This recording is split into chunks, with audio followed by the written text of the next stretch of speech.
Assalamualaikum warahmatullahi wabarakatuh. A'udzu billahi minasyaitonir rajim. Bismillahirrahmanirrahim. Alhamdulillahi rabbil alamin. Wa bihi nasta'inu ala umurid dunya waddin. Wassalatu wassalamu ala asyrafil mursalin Sayyidina Muhammadin wa ala alihi wa sahbihi ajma'in, amma ba'd. Saudaraku yang berbahagia, saudaraku seiman seagama, dimanapun Anda semua berada, semoga hidayah, taufik, serta kasih sayang Allah, rahmat Allah selalu dicurahkan kepada kita semua. Amin ya rabbal alamin. Agama Islam adalah agama yang mempunyai ajaran adab, etika, dan moral yang sangat luhur dalam segala sisi kehidupan.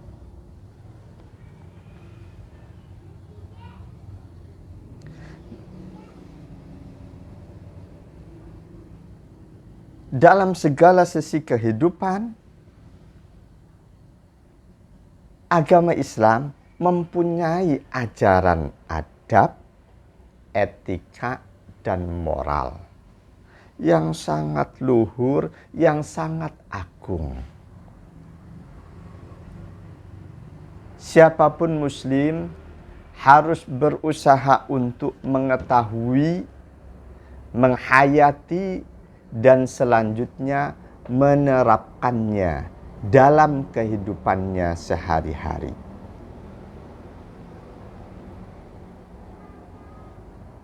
Harus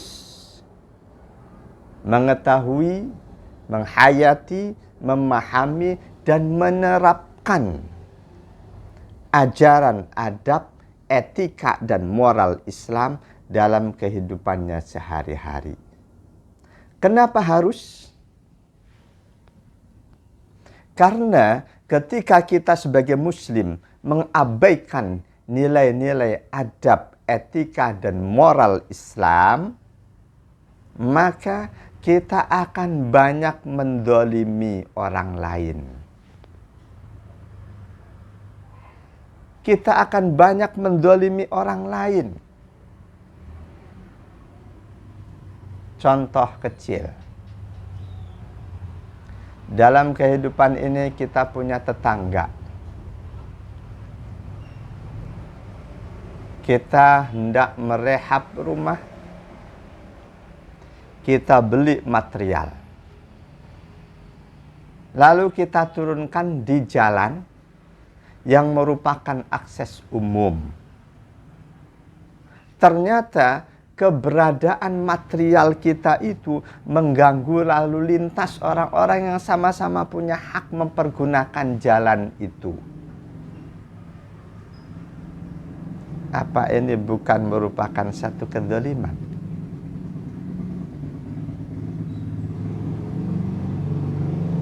Etikanya, adabnya, moralnya ketika kita akan mempergunakan jalan yang merupakan hak warga masyarakat, kita akan pergunakan untuk keperluan kita sendiri. Etikanya, adabnya, kita harus meminta izin. Kita harus meminta izin kepada mereka yang sama-sama punya hak. Ketika kita tidak memiliki izin, dan lalu apa yang kita lakukan itu mengganggu hak mereka, berarti kita mendolimi mereka. Ini satu contoh kecil. Sebaik apapun ibadah kita, sebaik apapun sholat kita, puasa kita, dan sebanyak apapun ibadah sedekah kita, ibadah harta kita,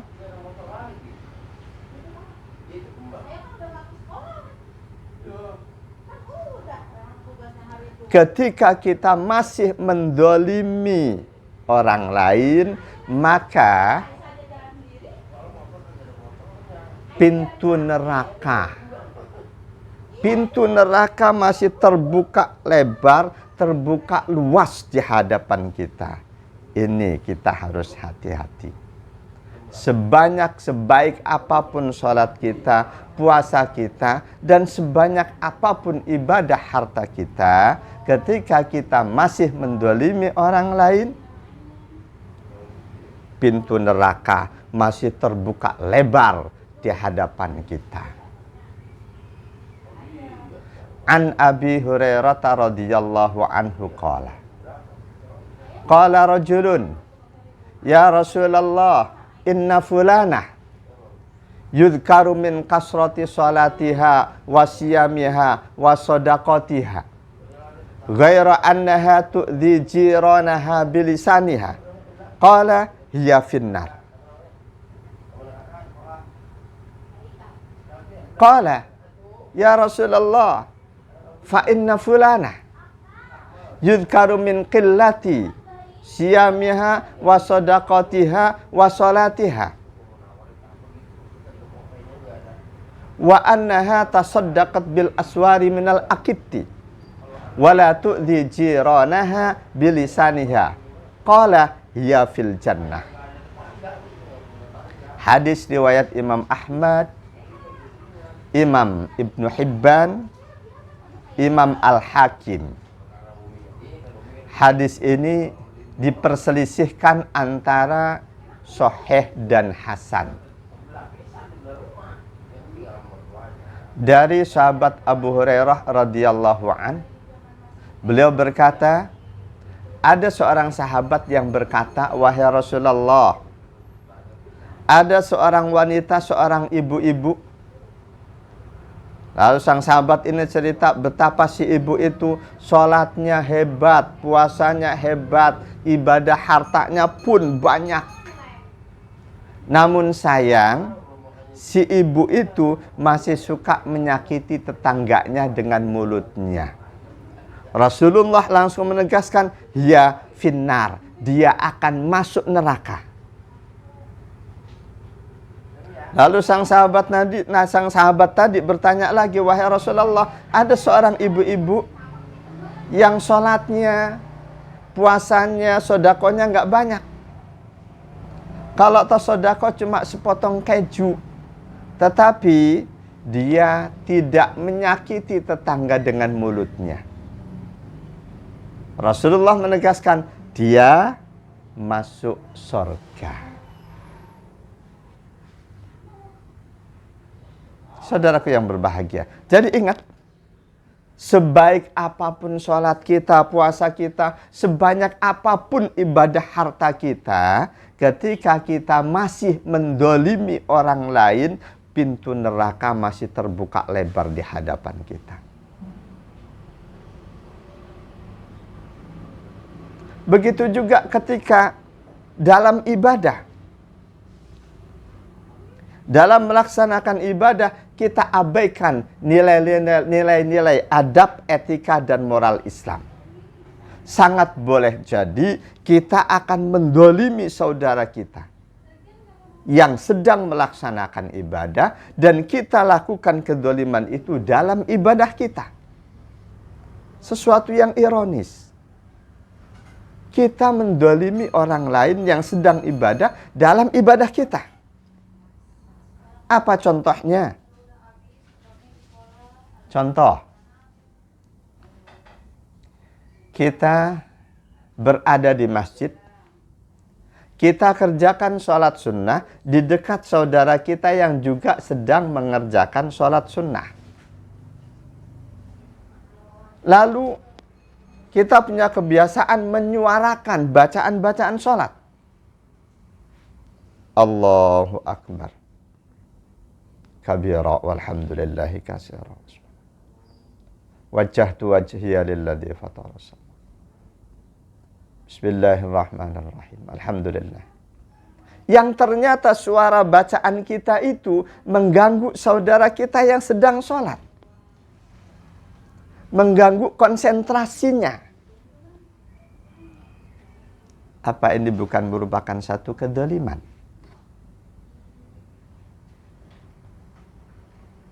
Atau contoh yang lebih luas skupnya. Kebetulan kita sebagai DKM satu masjid. Di masjid kita itu setiap sholat, setiap pelaksanaan sholat selalu mempergunakan loudspeaker. Yang suara speaker sholat di masjid kita itu sampai ke masjid terdekat sekitarnya. Padahal di masjid-masjid itu saudara muslim kita juga sedang mengerjakan sholat sama seperti kita. Suara speaker kita demikian nyaring sampai ke masjid-masjid sekitar sehingga mengganggu pelaksanaan sholat di sana.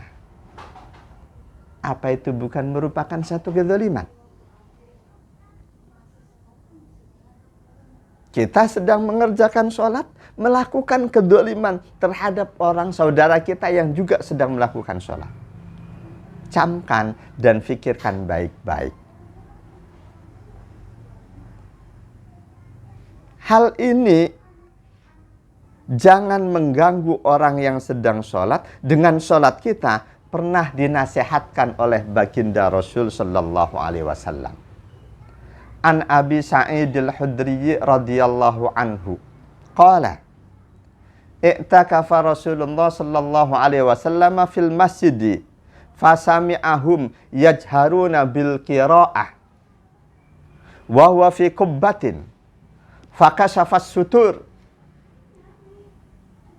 faqala ala inna kullakum munajin rabbah fala yu'dhiyanna ba'dukum ba'da wala yarfa'anna ba'dukum ala ba'din bil qira'ah aw qala fis shalah. Hadis riwayat Imam Ahmad, Abu Dawud dan An-Nasai. Hadis ini sahih. Dari sahabat Abi Sa'id Al-Khudri radhiyallahu anhu, beliau berkata, suatu hari Rasulullah sallallahu alaihi wasallam sedang iktikaf di masjid. Lalu terdengar oleh beliau para sahabat yang juga sedang sama-sama iktikaf, mereka mengerjakan sholat. Suara sholat mereka terdengar oleh beliau. Pada saat itu beliau berada di Kubah, di satu ruangan khusus yang beliau tempati tertutup dengan satir, dengan sutrah. Beliau buka sutrah itu, seraya beliau menghadap ke jamaah. Beliau berkata, ala inna kullakum munajin rabbah. Ingat, kalian saat ini, kalian yang sedang sholat itu sedang munajat kepada Tuhan kalian, kepada Allah. Fala yu'dhiyanna ba'dukum ba'do. Janganlah kalian mengganggu. Kalian mengganggu sesama kalian. Wala yarfa'anna ba'dukum ala ba'din bil qira'ah. Jangan pula kalian keras-kerasan suara sholat. Di dalam sholat. Jamaah hadani Allah wa iyyakum ajmain. Di kota berdekatannya masjid-masjid itu suatu hal yang umum terjadi.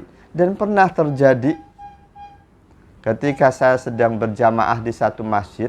Nggak jauh dari masjid tempat saya sholat berjamaah, ada masjid yang suara sholatnya nyaring. Nyaring terdengar. Kebetulan bareng-bareng sedang membaca Al-Fatihah. Imam di tempat saya dan imam di sana. Dan imam di sana Al-Fatihahnya lebih dulu. Tahu-tahu kok terdengar ada anak-anak yang sudah membaca amin di belakang saya, padahal belum waktunya.